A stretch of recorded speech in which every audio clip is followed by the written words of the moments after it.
Merci Président, bonjour à tous.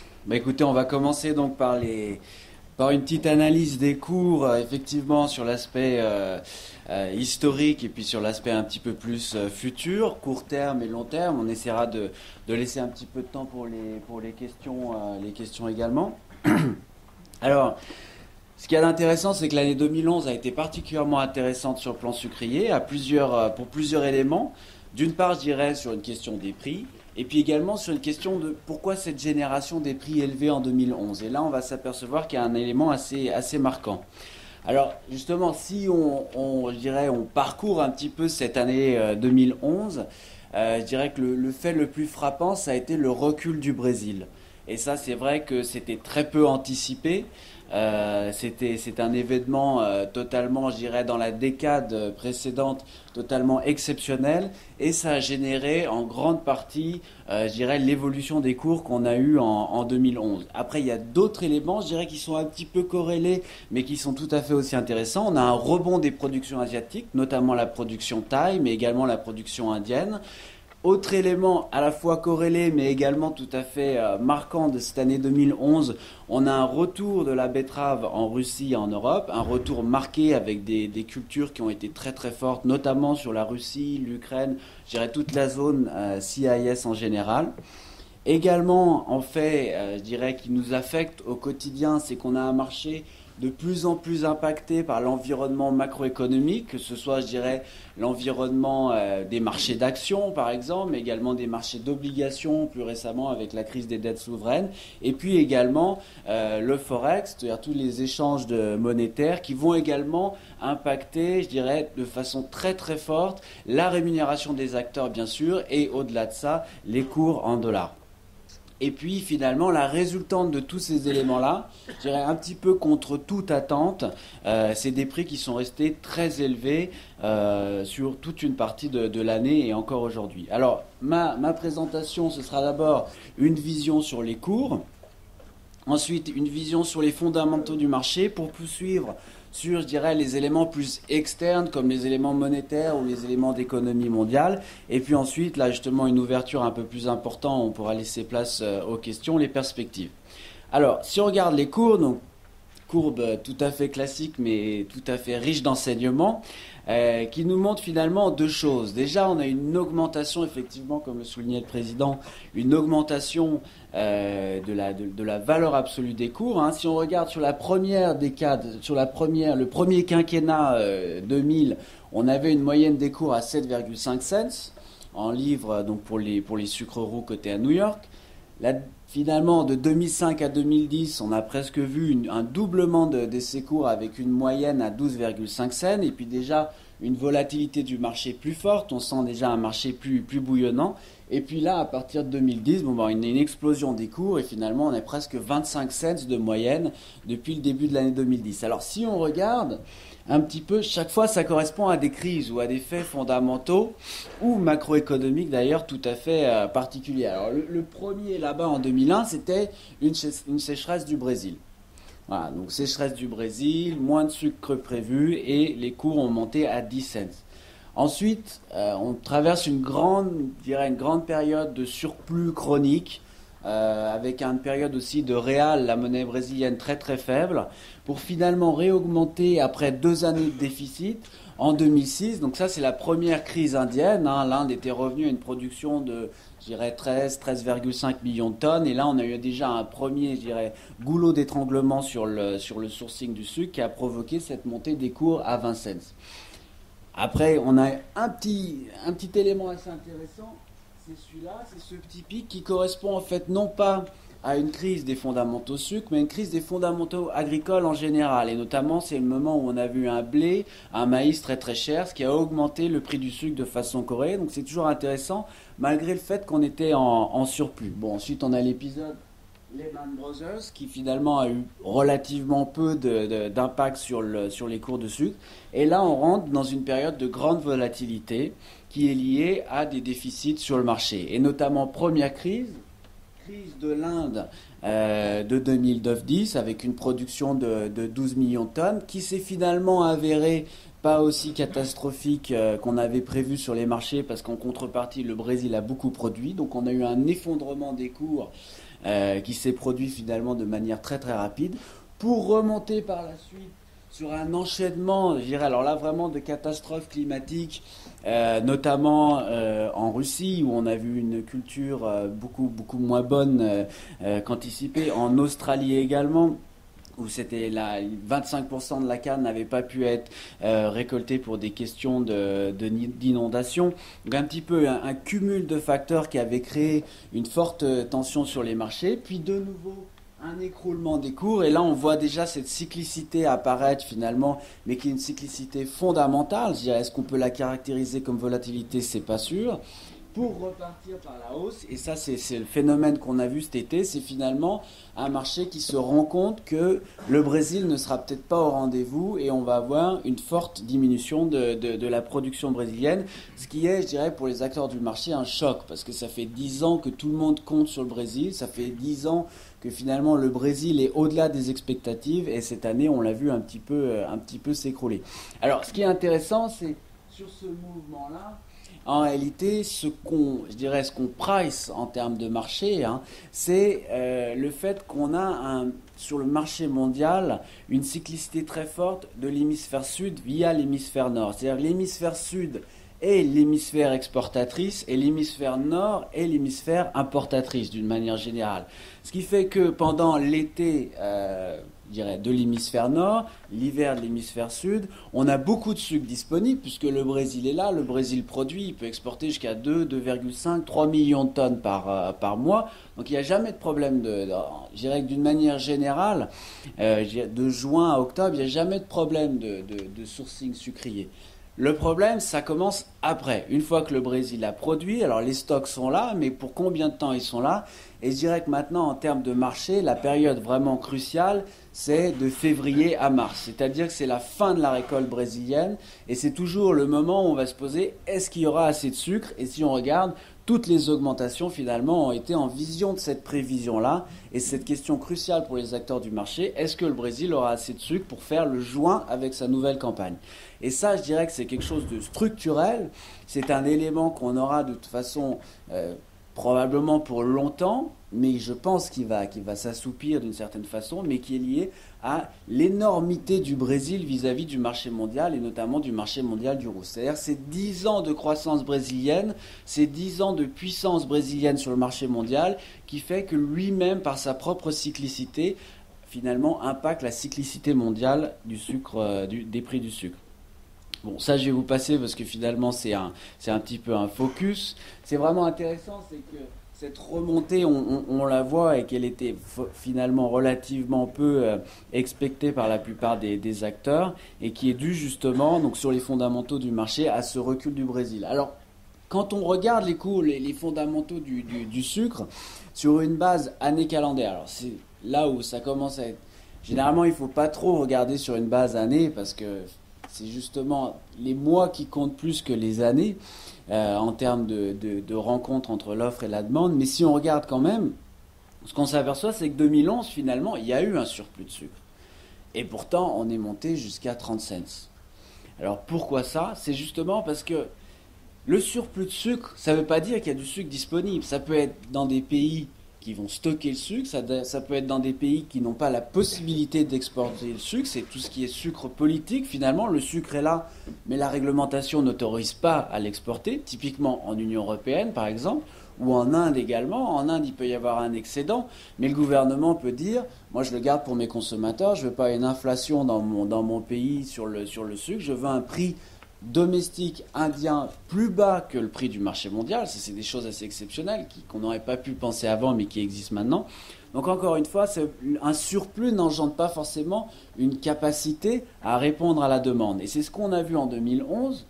En fait, il y avait effectivement, notamment en Asie, des grosses cultures, mais en termes de disponibilité export pour répondre à la demande d'import, c'était plutôt faible, et ça a été surtout dû au recul du Brésil.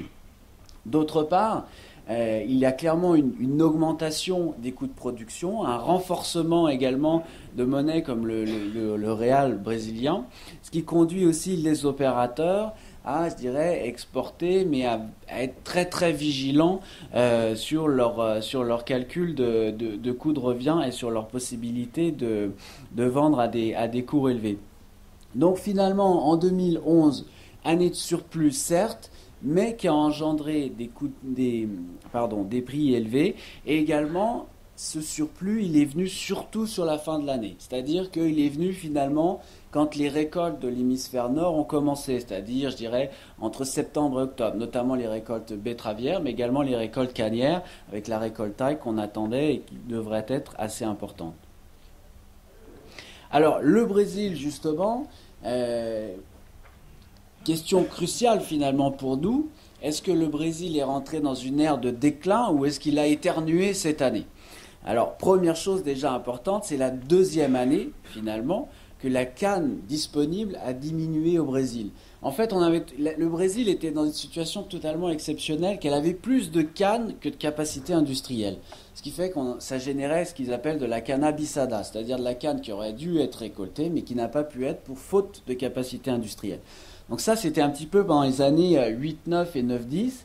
Puis après, finalement, le cycle s'est inversé et est redevenu beaucoup plus classique, c'est-à-dire que finalement, la canne devient le facteur limitant de l'industrie sucrière. Donc ce qui veut dire qu'en réalité, déjà l'année dernière, la disponibilité en canne avait diminué au Brésil, et elle s'est encore plus diminuée au Brésil cette année, mais cette fois avec un impact sur les sucres, parce que finalement ils avaient comme un stock de canne en champ qu'ils ont croché non pas en 9-10, mais en 10-11.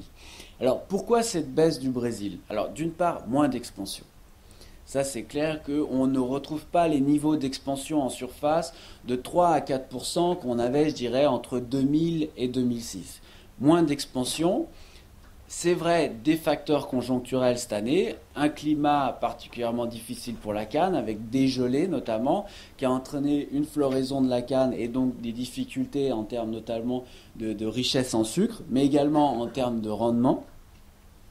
Également un cycle cannier perturbé parce que finalement le fait que pendant pas mal d'années ils ont coupé de la canne un peu, je dirais pratiquement en saison des pluies, finalement ça a déréglé un petit peu leur cycle cannier et ça a finalement affecté leur rendement qu'on a vu arriver en centre-sud à 70 tonnes à l'hectare cette année contre une moyenne de 82-83 tonnes à l'hectare non irrigués. Donc on était vraiment sur des rendements très très bons, mais cette année qui sont redevenus finalement un petit peu beaucoup plus classiques, je dirais.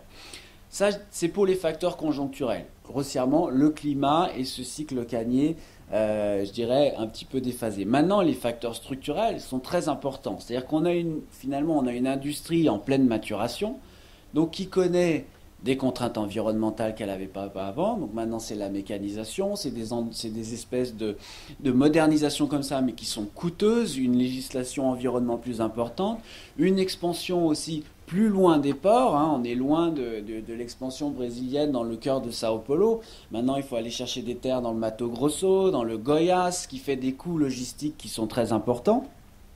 Un réal qui s'est beaucoup apprécié par rapport, je dirais, au premier quinquennat de 2000, hein, de 2000 à 2005, on avait environ 3 réals pour 1 dollar. Aujourd'hui, on est à 1,5, 1,6 réals pour 1 dollar, donc une monnaie très très forte, et une inflation très forte au Brésil, hein, de l'ordre de 10%, notamment sur les salaires. Donc finalement, on voit que structurellement, la filière brésilienne a moins l'opportunité de se développer qu'elle n'a eu à l'époque. Ça ne veut pas dire qu'elle ne va pas continuer de se développer, mais je dirais que c'est un petit peu le changement de 2011, c'est qu'il va falloir regarder aussi un petit peu ailleurs pour accroître cette production sucrière comme on en a besoin. Alors, cette année, c'était le retour des productions asiatiques, notamment Thaïlande, hein, qui a fait une année 10-11 exceptionnelle, à 10 millions de tonnes pratiquement, 9,5 millions de tonnes. Donc là, on est un petit peu dans une culture, ce qu'il faut toujours se souvenir dans les cycles asiatiques, c'est qu'en fait, le prix génère, je dirais, l'orientation de multiples petits fermiers sur la canne à sucre, et donc des surfaces plus importantes, je dirais une attention à la canne plus importante et donc des productions plus importantes. On reste sur des acteurs qui sont très très sensibles au prix, plus que sur des filières cannières comme brésiliennes, mexicaines, sud-africaines ou australiennes, avec des gens qui font de la canne coûte que coûte. Là, on est vraiment sur des gens qui vont switcher, comme on dit, c'est-à-dire changer de culture en fonction des revenus qu'ils peuvent espérer sur du tapioca, enfin sur du manioc, sur d'autres types de cultures de ces zones. L'Inde également est revenue, puisque l'Inde est revenue à 24,5. On l'attend cette année à 26. On a eu des bonnes moussons, on a eu des bonnes récoltes indiennes, des conditions plutôt bonnes. Mais déjà cette année, on voit qu'on a eu un problème assez fort de filière, avec un conflit entre les planteurs et les usiniers sur le prix de la canne, ce qui pourrait entrevoir déjà un cycle descendant sur l'année prochaine. Moi, je reste assez sceptique parce qu'on est quand même sur une canne qui paye bien. Le problème, c'est saura-t-elle payer? C'est-à-dire, le prix affiché est intéressant effectivement pour les planteurs indiens. Maintenant, du fait de conditions de trésorerie, notamment avec des prix indiens locaux qui sont très bas, plus bas que le marché mondial, on a une parité négative par rapport au marché mondial. Effectivement, on pourrait avoir ce qu'on appelle le phénomène des arriérés de paiement, qui fait que les planteurs indiens ne sont plus payés par les usiniers et donc enlèvent la canne ou passent à une autre culture. Pakistan est revenu aussi. Finalement, je dirais le facteur le plus haussier de cette année en termes de demande, c'était la Chine. La Chine a de nouveau fait une mauvaise récolte. Et la Chine a importé environ 2,8 millions de tonnes, ce qui l'a placé sur le plus gros importateur mondial. Alors, le secteur sucrier en Chine est bien particulier parce qu'on peut avoir, je dirais, des remplacements du sucre par de l'isoglucose ou même par des édulcorants alternatifs. Mais globalement, c'est resté un acteur très important sur cette campagne. Alors, le retour de la betterave, notamment en Russie. Donc, Russie, généralement considéré comme le premier importateur mondial, et cette année finalement, notamment en 11-12, il pourrait importer marginalement peut-être disons 500 000 à 1 million de tonnes, ce qui représente dans le pire des cas, dans le meilleur des cas je dirais, en termes d'importation, 3 fois moins que ce qu'il importe généralement. Donc là vraiment un essor considérable de la Russie, structurel parce que plus de surface, parce que plus de capacité de slicing de la betterave, mais également conjoncturel parce que très très bon climat pour la betterave, et également en Europe. En Europe, en France, on a des rendements à 95-96 tonnes à l'hectare en France pour des richesses à 14,5 qui fait des rendements sucre d'environ 14 à 15 tonnes à l'hectare tout à fait exceptionnels. Donc un retour de la betterave du fait de cette force de rendement également, et qu'on devrait voir probablement pour longtemps du fait d'une compétitivité améliorée de la betterave, de campagnes aussi plus longues pour la betterave. On est sur des campagnes aujourd'hui de 110 jours, presque de 120 jours, contrairement, je dirais, à pré-régime des campagnes betteravières plus de 70 jours, 60-70 jours. Alors, bon, ça je vais passer rapidement parce que finalement... le macro a un impact sur le marché du sucre, certainement. Si le Dow Jones ou le CAC perd 5%, le sucre va perdre probablement la même chose. Mais malgré tout, on a une influence des fondamentaux qui reste très importante. C'est-à-dire les acteurs du marché, ce qui fait que une perte sur un marché entraîne une perte sur l'autre, c'est plutôt des phénomènes comme la liquidité, par exemple. C'est-à-dire que des gens qui vont avoir une perte sur le marché d'actions, ils vont être obligés de déboucler leur position sucre pour récupérer un peu de trésorerie et pour équilibrer leur compte et répondre aux appels de marge. Maintenant, si on regarde justement la courbe d'en bas, elle est intéressante parce qu'elle montre que finalement, le sucre, de fait de fondamentaux améliorés sur la perspective de la demande, c'est beaucoup plus, je dirais, affaibli que les autres commodités, notamment le maïs. Le pétrole, bon, il y a le problème iranien qui fait que c'est un petit peu différent, mais même que le Standard & Poor's 500. Donc, d'une manière générale, la volatilité quotidienne, l'intraday, c'est-à-dire à l'intérieur d'un jour, effectivement, on a une grosse influence macroéconomique. Au-delà de ça, ça reste à voir. Alors, par contre, ce qui joue très très fort chez nous, c'est les parités monétaires, et notamment du fait de la puissance du Brésil. C'est-à-dire que finalement, si on regarde par rapport au plus haut du mois d'août 2011, les prix en dollars ont baissé d'environ 25%, alors que les prix en réal n'ont baissé que d'une quinzaine de pourcents. Donc on a un très très fort aspect de ça, qui est aussi dû à la régulation par l'éthanol du marché brésilien, on y reviendra. Finalement, nous, ce qui nous touche dans le macroéconomique, c'est vraiment les perspectives de croissance. C'est-à-dire, oui, effectivement, si on a une perspective de croissance moindre, on peut se dire qu'on va avoir une consommation de sucre moindre, donc ça va peser sur les fondamentaux. Mais si on regarde les pays qui consomment de plus en plus, c'est quand même des pays dans lesquels je dirais que la croissance d'une manière générale devrait rester relativement importante. Et les pays qui sont un peu impactés par cette perspective de récession sont ceux de toute façon qui consomment déjà beaucoup de sucre et dont la consommation est presque constante. Et finalement, dont le niveau d'achat du kilogramme de sucre ou de glace ou de Mars est relativement peu, je dirais, peu touché par la croissance de ces pays. Alors, ça c'est un petit peu plus technique vraiment sur les marchés à terme. Ce qui est intéressant de voir là-dedans, c'est deux choses. D'une part, quand même, ce qui joue, c'est sur la liquidité des marchés, encore une fois. Le fait de cette récession et d'acteurs un petit peu en risk-off, ce qu'on appelle en risk-off, c'est-à-dire qui fuient un petit peu tout ce qui est considéré comme risqué, et les commodités par les investisseurs sont considérées comme très risquées. On a une diminution de la position ouverte sur les marchés, ce qui fait que le métier, pour vous, le métier de couverture sur un marché devient plus difficile parce qu'il y a moins d'acteurs. Donc si vous voulez couvrir un bateau, par exemple, vous allez avoir un impact beaucoup plus fort si vous vendez 40 000, vous achetez 40 000 tonnes de sucre aujourd'hui que vous n'aviez il y a quelques mois, voire quelques années, du fait de cette réduction de la position ouverte.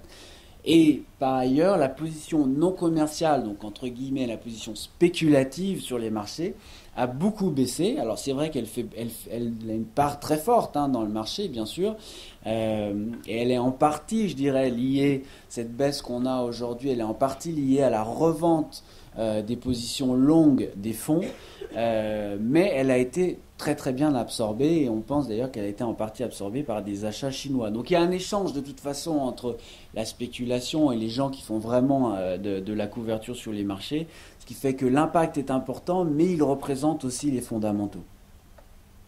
Alors les perspectives 2012, retour d'une année de surplus, je dirais, avec un point d'interrogation quand même sur le Brésil. Cette année, on a fait 490 millions de tonnes de canne. On partait pour une production brésilienne à 550, 560. Finalement, on a fait 490.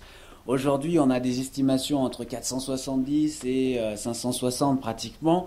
Donc c'est vrai qu'on a une année en surplus, mais tout va être lié au Brésil. Et notamment sur le marché mondial, encore une fois, c'est pas parce qu'on produit beaucoup de sucre dans certains pays, typiquement l'Union européenne, va faire une récolte aujourd'hui exceptionnelle, environ 18,5 millions de tonnes de sucre, mais elle ne peut en exporter que 2 millions de tonnes. Donc même si elle faisait 25 millions de tonnes de sucre, de toute façon, l'impact sur le marché mondial et donc sur les prix serait relativement limité. Donc année de surplus, oui, mais tout va dépendre du Brésil. Si le Brésil fait une année catastrophique, de toute façon, on aura des tensions qui seront très fortes sur le marché mondial. Le maintien d'importantes productions betteravières, certainement en Europe. En Russie, on est sur des climats difficiles. D'une manière générale, la Russie aura toujours cette incertitude climatique du fait de cycles végétatifs très courts. On plante la betterave en mai, on commence à la récolter en septembre. Donc dès qu'on perd 15 jours, un mois de culture, on a un impact très fort sur les rendements. Le démarrage d'un cycle asiatique baissier, ça c'est peut-être un petit peu tôt, mais il va falloir surveiller l'Inde, parce qu'effectivement, on pourrait déjà avoir des planteurs qui soient moins enclins de payer, de vouloir remettre de la canne sur leur terre. Mais encore une fois, au cours d'aujourd'hui, je pense que c'est quand même, la canne reste attractive par rapport aux autres cultures. Alors le plancher éthanol, ça c'est vraiment le point fondamental le plus important. C'est-à-dire qu'aujourd'hui, et ça c'est anticipé depuis longtemps par les acteurs d'une manière générale, la capacité du Brésil à faire plus ou moins d'éthanol représente en gros 3 à 4 millions de tonnes de sucre disponibles ou pas sur le marché. C'est-à-dire qu'à partir du moment où l'éthanol sera plus compétitif, on considère qu'on a environ 5% de marge. 5% de marge, ça fait 25 millions de tonnes de canne, donc ça fait 3,5 à 4 millions de tonnes de sucre.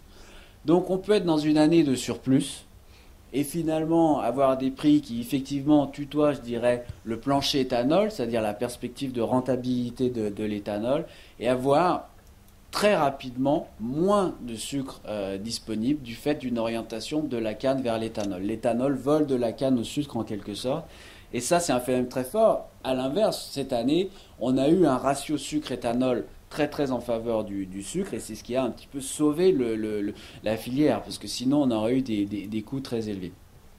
Des coûts de production élevés au Brésil également, et notamment convertis en réal, avec un réal qui s'est beaucoup affaibli là, ces derniers temps, qui a perdu une quinzaine de pourcents, mais qui reste fort historiquement.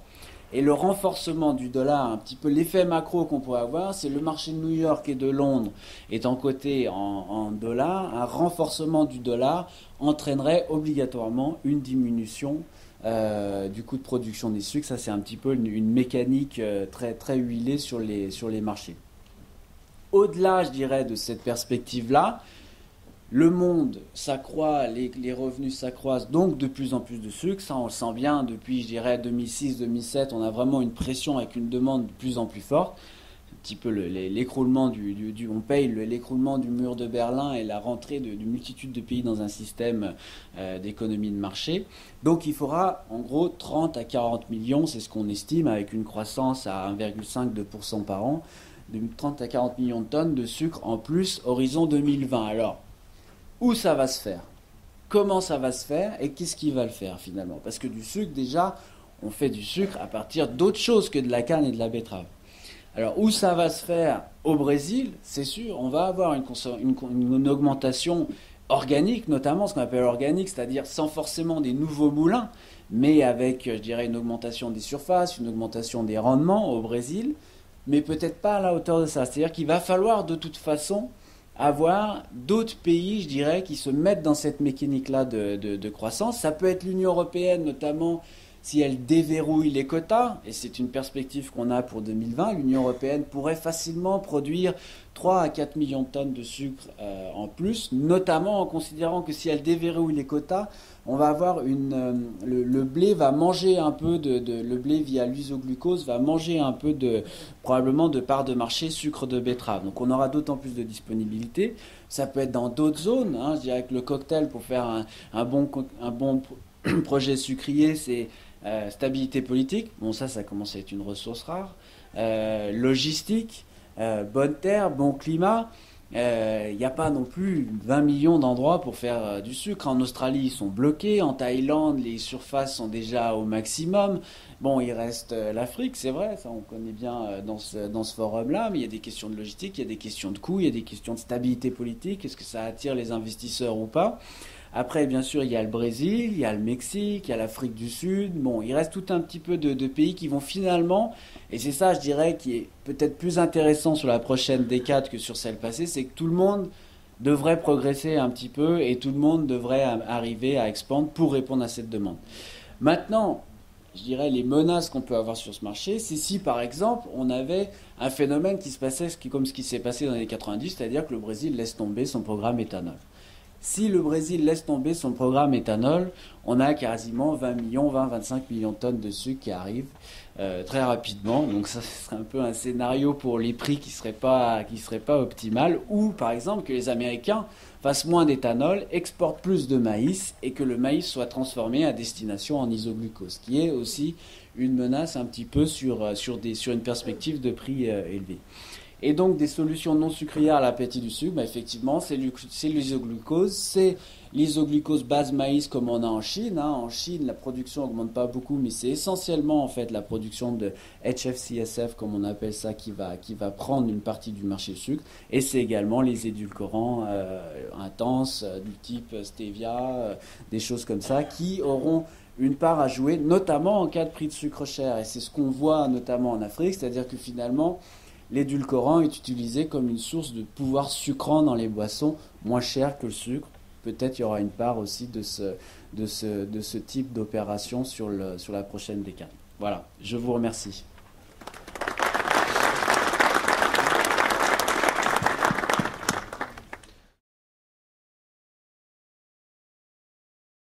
Concernant l'Afrique, bon, évidemment, stabilité politique, etc. Mais comment se fait-il que vous balayez si rapidement tout de même cette hypothèse ? Ah, je la balaie pas, c'est historique qu'elle a été, enfin, je veux dire, l'Afrique est le continent qui a le moins augmenté sa production sucrière sur la dernière décennie, hein. Elle a beaucoup augmenté dans les années 80 avec de nombreux, je dirais, nouveaux complexes. C'est vrai que si on regarde dans les années 2000, c'est une croissance essentiellement organique, hein, à ma connaissance, à part le White Nile au Soudan, effectivement, mais je pense que c'est pratiquement le seul greenfield, comme on appelle ça, la seule nouvelle usine. Bon, il y en a peut-être eu d'autres, mais il me semble que c'est quand même un phénomène assez notamment en Afrique de l'Ouest. Je ne crois pas qu'il y ait eu de nouveaux complexes sucriers. c'est une constatation plus qu'un balaiement volontaire. C'est vrai que sur les années 2000, l'Afrique a plutôt été importatrice, a généré des importations plutôt que générer de la production. Donc c'est pas un endroit. Par rapport au Brésil, ce qu'il faut voir, c'est que le Brésil, c'est une canne non irriguée déjà, et une canne avec des richesses très très fortes qui viennent en fait d'un hiver très très doux, voire même froid, qui va générer une richesse en sucre très très très très importante. Donc c'est vrai que l'expansion sur la dernière décade, s'est fait pratiquement uniquement au Brésil. Si on prend l'Australie, a plutôt diminué sa production. La Thaïlande, je dirais, a été cyclique. L'Inde l'a quand même, je dirais, au milieu d'une cyclicité très forte, l'a quand même augmenté. Donc en Asie, il y a eu un petit pool d'augmentation. En Europe, il y a plutôt une diminution.